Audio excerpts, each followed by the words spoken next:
Hey, good morning.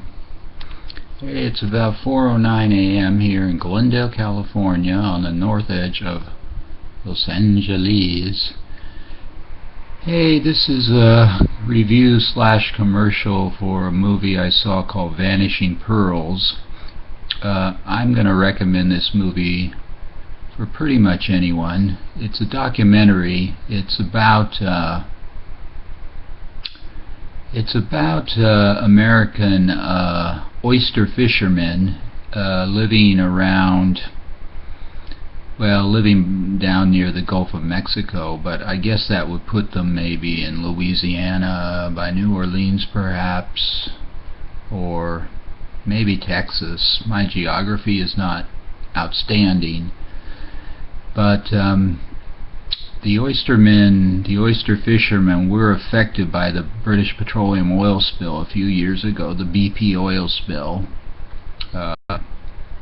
and that did affect the oysters, I gather from the film, and that's what the movie's about.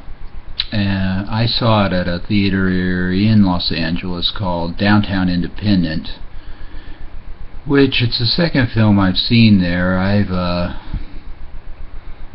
really enjoyed going to the theater. I check the listings to see what's playing there most days, and they do get unusual films in there, mostly independent films, which I guess independent, what does that mean? It's mostly fairly small budget, not associated with major studios, and maybe a little more unusual than what you're going to get from 20th Century Fox or Paramount Pictures.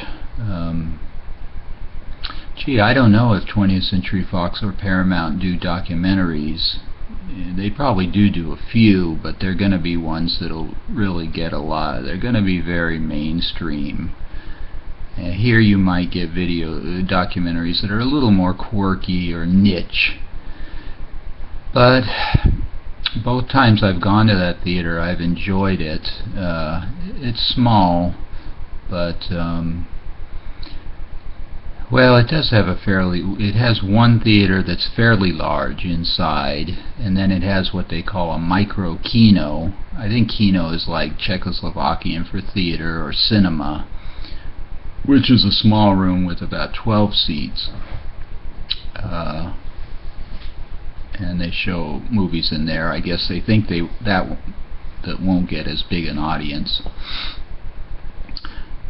but it's been cool going there too, because I gotten to talk to Laura, who books some of the movies, and learn a little bit about how she books them, which I really love, that kind of behind the scenes stuff.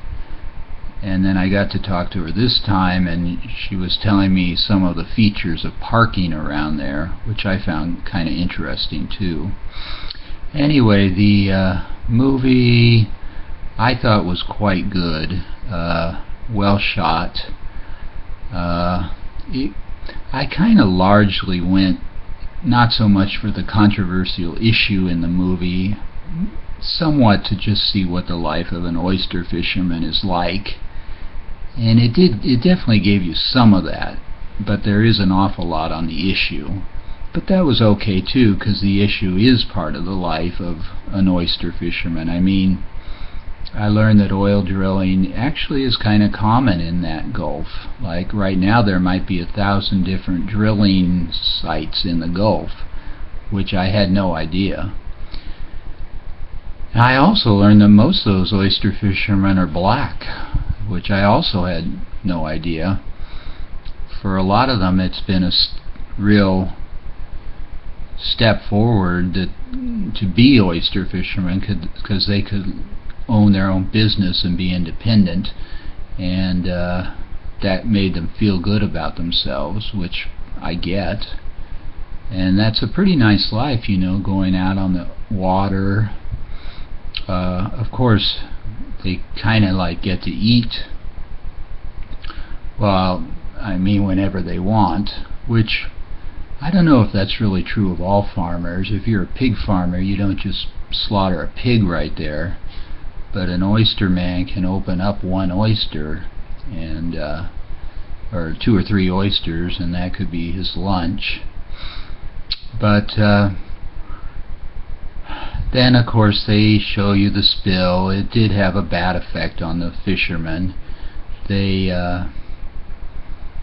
tell you how BP tried to deal with it, and there is some controversy whether they dealt with it fairly. Were they fair to the fishermen, or were they unfair?